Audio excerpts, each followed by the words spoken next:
अस्सलाम वालेकुम एवरीवन, कैसे हैं आप सब। उम्मीद है आप सब बिल्कुल ठीक ठाक और खैरियत से होंगे। तो आज मैं आपके लिए लेकर आई हूँ चॉकलेट वॉलनट केक की रेसिपी, जो बहुत ही कम टाइम में और बहुत ही आसानी से बनता है। खासतौर पर आपके घर में किसी टाइम कभी कोई गेस्ट आ जाए तो आप इसको किसी भी टाइम बनाकर बहुत आसानी से उसके सामने ये रख सकते हैं। और आप जिसके सामने भी इसको बना के रखेंगे तो यकीन माने वो आपकी तारीफ़ के बगैर बिल्कुल नहीं रह सकेगा।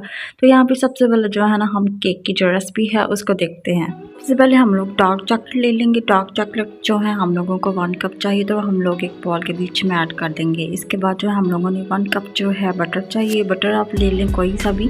तो यहाँ पे मैंने 1 कप बटर ले लिया था, इसको भी मैंने बॉल के बीच में ऐड कर दिया था। उसके बाद जो है हम लोगों ने इसको मेल्ट करने के लिए रख देना है। ओवन के बीच में आपने इसको गर्म करने के लिए रख देना है, ताकि आपकी ये दोनों चीज़ें अच्छे तरीके से मेल्ट हो जाए। जब आपका बटर और चॉकलेट जो है अच्छे तरीके से मेल्ट हो जाएगा तो स्पून की हेल्प से जो है ना आप लोगों ने इसको अच्छे तरीके से जो है ना वो मिक्स कर लेना है। जब आपकी ये दोनों चीज़ें अच्छे तरीके से मिक्स हो जाएंगी तो इसके बाद हम लोग इसके बीच में 1 कप जो है छोटा कंडेंस्ड मिल्क जो है वो ऐड करेंगे। कंडेंस्ड मिल्क ऐड करने के बाद हम इसको फिर अच्छे तरीके से जो है वो मिक्स कर लेंगे सारी चीज़ों को। जब ये सारी चीज़ें अच्छे तरीके से मिक्स हो जाएंगे फिर हम लोगों ने इसके बीच में जो हमारे ड्राई इंग्रेडिएंट्स है वो ऐड करेंगे। इसके बीच में अब हम 1 कप मैदा ऐड करेंगे। उसके बाद हम लोगों ने 3 स्पून इसके बीच में कोको पाउडर जो होता है वो ऐड करना है, और 1 स्पून हम लोगों ने इसके बीच में जो बेकिंग पाउडर है वो ऐड करना है। जब भी हम सारी चीज़ें इसके बीच में ऐड कर लेंगे इसके बाद हम लोगों ने इसको फिर अच्छे तरीके से जो है ना वो मिक्स कर लेना है। और आप लोगों ने इसको इतने अच्छे तरीके से मिक्स करना है कि इसके बीच में कोई लम्स या कोई गुठली वगैरह जो है वो ना रह जाए। जब हम इन चीज़ों को मिक्स कर लेंगे इसके बाद हम लोगों ने इसके बीच में दूध ऐड करना है। 1 कप जो है हम लोग इसके बीच में दूध ऐड करेंगे। फिर हम इसको अच्छे तरीके से मिक्स करेंगे ताकि हमें एक जो थिक सी पेस्ट है वो मिल जाए। हम लोगों ने जो पेस्ट है वो ज़्यादा थिक नहीं रखनी, तो इसलिए हम लोग इसके बीच में जो दूध है वो मज़ीद ऐड करेंगे। 1 कप आप लोगों ने मिल्क जो है इसके बीच में और ऐड करना है, और आपने फिर इसको मिक्स कर लेना है। मिक्स करने के बाद 3 स्पून शुगर जो है हमने इसके बीच में ऐड करनी है। शुगर मैंने बारीक यहाँ पे ली है, तो आप लोगों के पास अगर बारीक शुगर नहीं है तो आप उसको ग्राइंड करके बारीक कर लो, तो इसके बीच में आप ऐड कर लो। तो आप लोगों ने सिर्फ 3 स्पून जो है ना यहाँ पे शुगर ऐड करनी है। शुगर ऐड करने के बाद हम लोग इसके बीच में जो 1/2 कप मज़ीद मिल्क का इसके बीच में ऐड करेंगे, और बाकी चीज़ों को हम लोगों ने अच्छे तरीके से दोबारा से जो है ना मिक्स कर लेना है। यहाँ पे मिक्स करने के बाद हम लोग इसके बीच में 1 स्पून जो है वनीला एसेंस वो ऐड कर देंगे। वनीला एसेंस ऐड करने के बाद हम लोगों ने फिर इसको अच्छे तरीके से मिक्स कर लेना है। तो ये हमारा बहुत ही अच्छा जो है बैटर हमारा बिल्कुल रेडी हो गया है। अभी हम इसके बीच में वॉलनट्स जो हैं वो ऐड करेंगे।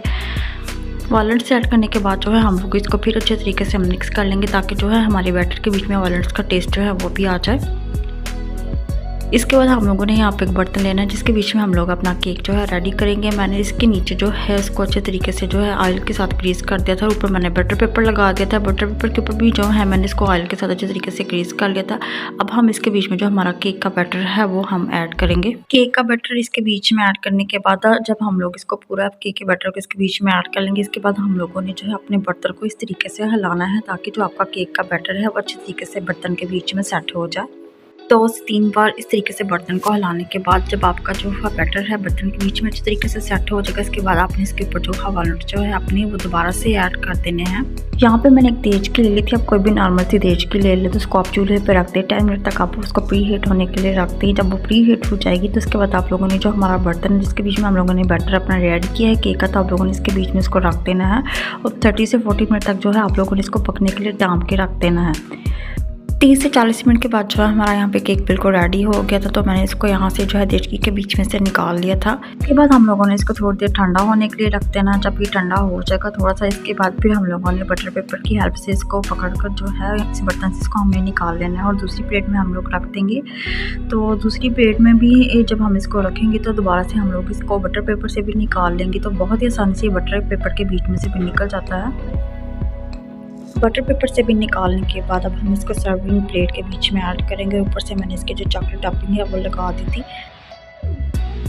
चॉकलेट टॉपिंग ऐड करने के बाद फिर हम इसकी कटिंग कर लेंगे और इसके पीसेस कर लेंगे। तो बहुत ही टेस्टफुल और मज़े का जो है हमारा चॉकलेट वॉलनट केक बिल्कुल रेडी है। तो आप इसको ज़रूर बनाइएगा और ज़रूर ट्राई कीजिएगा, बिल्कुल इसी तरह से जिस तरीके से मैंने बनाया है और आपको बताया है। तो आप इसको ज़रूर बना के किसी गेस्ट के सामने रखिएगा, बच्चों को बना के दीजिएगा। तो आई होप आपको जो आज की मेरी वीडियो अच्छी लगी होगी। अगर आपको मेरी वीडियो अच्छी लगी है लाइक सब्सक्राइब शेयर लाजमी कर दीजिए, और नेक्स्ट किसी अच्छे से ब्लॉग तक के लिए या किसी अच्छी सी रेसिपी तक के लिए अल्लाह हाफिज़। अपना बहुत ख्याल रखिएगा।